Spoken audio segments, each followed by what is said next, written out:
As we begin our second week, we shift our focus from physical struggle and land to the economic struggle of our people, especially the need for fair compensation and the dignity of labor. I am sitting down here thinking about the value of a day work.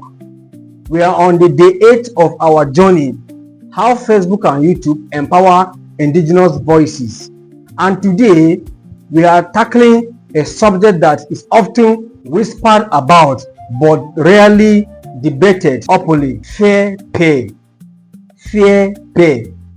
We often talk about land and housing, but we must also talk about the economic survival of our people, whether it is compensation for acquired land or the struggle to find decent employment in our own city.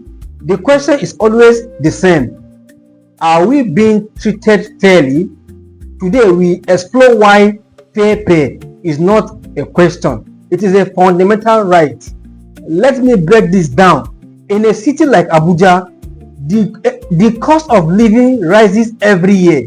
Yet, for many indigenous families, the economic reality is shrinking.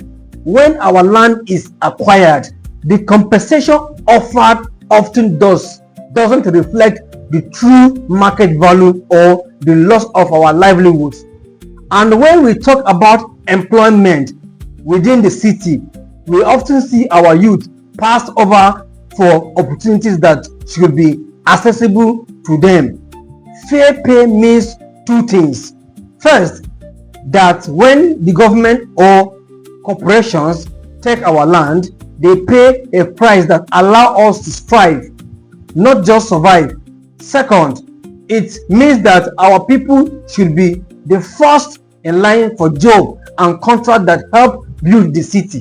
When we are excluded from these economic benefits, it creates a cycle of poverty that is hard to break.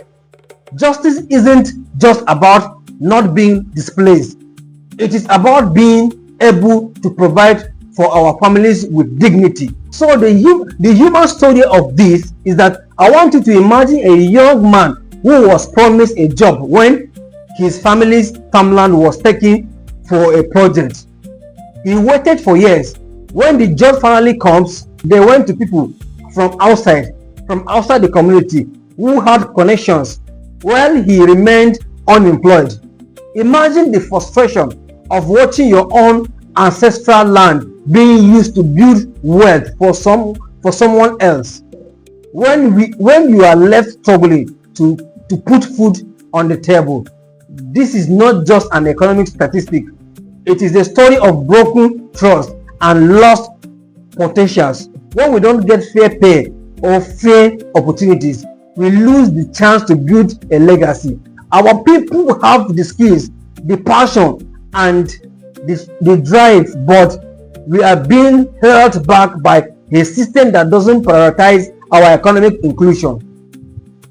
This is exactly why Facebook and YouTube are our most important tools for economic advocacy. We are using this platform to pull back the curtain. When we use Facebook to discuss local employment challenges or report on unfair compensation practices, we are creating a network of information. We are sharing what works and what doesn't work. YouTube serves as our archive of accountability. By highlighting these economic disparities, we are forcing a public decision that is more harder for the powers that be to ignore. These platforms are how we share our economic reality with the world and ensure that our voices are heard in the boardrooms where these decisions are made. We deserve to build wealth and stability in our own home. If you agree that fair compensation and local employment are non-negotiable, let me know in the comment section. Have you seen unfair practice in your community? Tell me your story. Don't forget to subscribe to this YouTube channel, follow our Facebook page, and share this video with someone who needs to hear this message today. We